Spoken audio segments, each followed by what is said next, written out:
Hi everyone. Instead of looking at my ugly face, I decided to use some archive footage from the Rhodesian War as a background to my Sitrep. In my last Sitrep, I spoke about how I needed to go back to South Africa to renew my passport, which I duly did. I flew to South Africa on Arab Emirates from Manila to Dubai, 9 hours, and then from Dubai to Cape Town, about 9 hours. So 18 hours of flying time. I must say, I don't think I'll ever fly Arab Emirates again. The service was good. The cabin staff were excellent, and the pilots were great. But the seats are just so cramped and small that it's really uncomfortable. Your knees are touching the seat in front of you. There's almost not enough room to put the tray to eat your food. You're pretty much immobilized in that position. The seats aren't wide enough to accommodate a normal sized Westerner, so that the armrests cut into your thighs. And I just found it very uncomfortable. My feet swelled up, and yeah, I try to get up as often as possible to keep the blood moving. But there you go. I think last time I flew Qatar Airways, and the seats were much bigger for some reason, even in economy. So um, yeah, the whole passport procedure was okay. It took a lot longer than I thought it would take, mainly because things like once my passport was printed, which took several days, it had to then be examined, like quality check, and then it was given to the couriers. And I was told that it'll be a couple of days before it gets to you, but little did I realize that the couriers actually wait until the bag is full, which takes about a week, before they actually send it down to Cape Town from Pretoria by road. And so my I had to actually postpone my ticket and buy a new ticket. The penalty I had to pay was around about 4,000 rand. Um, and fortunately, that second date also was coming around.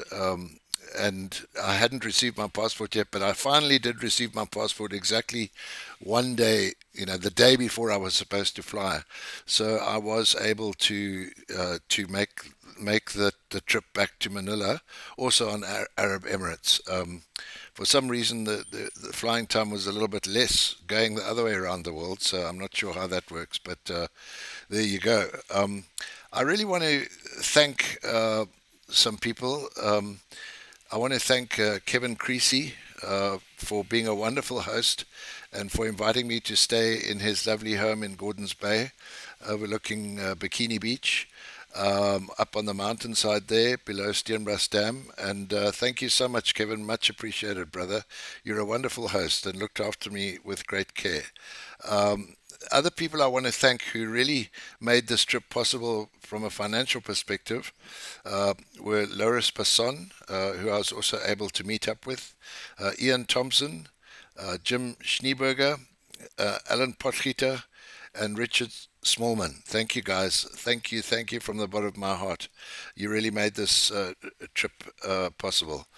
Um, while I was there, it was very good to meet up with some of my RLI buddies. Unfortunately, I wasn't able to meet up with all of them. There were no functions, and also I didn't really have reliable transport while I was there, and so it was difficult for me to get around. But I did manage to go out and visit Les Bushney on his wonderful farm near Stellenbosch. Um, I spent some great time with Fergus O'Brien in his pub there, with Kevin and with Pat Shaw. It was good to see you again, Pat. Thank you so much. And I managed to take Kevin to visit Hudson Chalmers, who lives in the Strand. Hudson used to work for Kevin's dad as a surveyor. Kevin's dad was a surveyor in Rhodesia, as well as a Mustang pilot in World War II. And then I also spent time, as I said, with Loris Basson.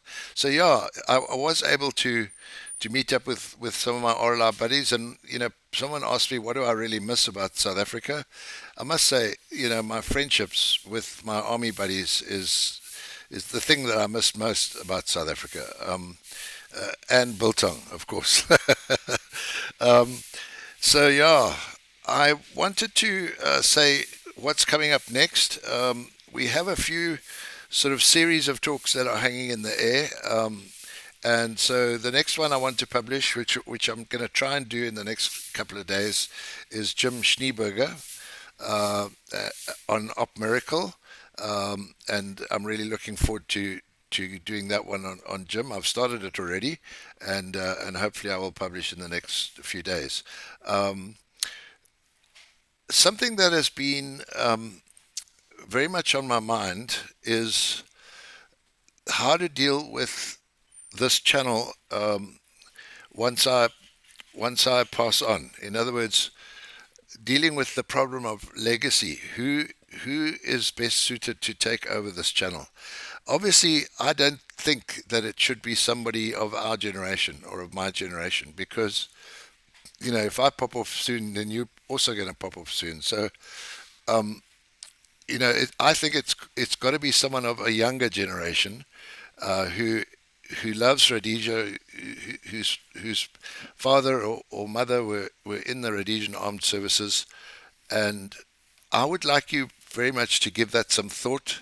Please share your thoughts with me, and it's not going to be, it's not necessarily going to be very financially rewarding. Uh, because the channel itself from YouTube only earns about $300 or $400 a month, and I would like most of that to, at least 300 of that to go to Floor to make sure that she has an income after I'm gone. So don't think of it as a necessarily as a money making opportunity, although who knows how the channel might grow in the future. Nevertheless, yeah, I'd like you guys to think about it, pray about it, and let me have your thoughts. That's it for now, guys. A short sit rep, and hoping that the rest of this year turns out great for you. Thank you very much. Bye.